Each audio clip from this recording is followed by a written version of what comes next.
नमस्कार, मी प्राध्यापक विजय Navale. Career path कसा तयार करायचा सांगतो. हा विद्यार्थी सायन्सला न जाता कॉमर्समधल्या टॉप लेवलच्या अपॉर्च्युनिटी शोधणार आहे. 11वी-12वी कॉमर्स आणि हे करताना CA फाउंडेशनची तयारी. त्याचं कारण ते जर उत्तमपणे जमत असेल असं वाटलं तर आपल्याला इथूनच लवकरच तयारी करता येते आणि दुसरी गोष्ट आपल्याला निर्णय घेता येतात, कारण हा मोठा कोर्स आहे.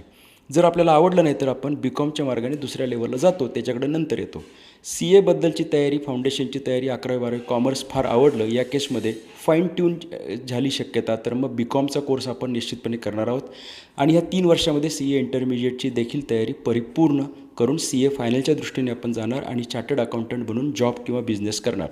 आता या केसमध्ये समजा इथे आवडलं कॉमर्स, परंतु ह्या लेवलला मात्र थोडीशी नकार घंटा चालू झाली म्हणजे CAबद्दलची, तर त्या केसमध्ये आपण कॉस्ट अँड मॅनेजमेंट अकाउंटिंग किंवा CPA किंवा CFAचा कोर्स करून आपण पुढच्या करिअरकडे जाऊ शकतो. ते देखील उत्तम करिअर होतं.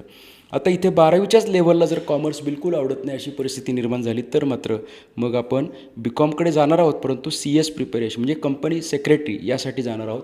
इथे अकाउंटिंग, टॅक्सेशन असा विषय नसून थिअरी पार्ट असतो आणि लॉ संदर्भातलं काम असतं. या केसमध्ये आपण चार्टर्ड कंपनी सेक्रेटरी होऊ शकतो, अजिबातच आपल्याला अन्य इंटरेस्ट नसेल तर अकाउंटिंगचा.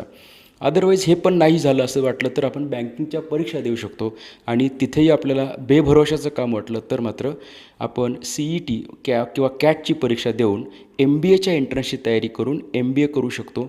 यामध्ये CAT IIMसाठी आहे आणि CET हे विद्यापीठ स्तरावर आहे. याच्यानंतर आपण MBA झाल्यानंतर, खास करून फायनान्समधलं MBA झाल्यानंतर नोकरी आणि नंतर व्यवसाय हे करू शकतो. तुमच्या करिअरच्या पाथसाठी निश्चितपणे इथे संपर्क जर केलात तर तुम्हाला तुमचा करिअरचा पाथ मी तयार करून देऊ शकेन.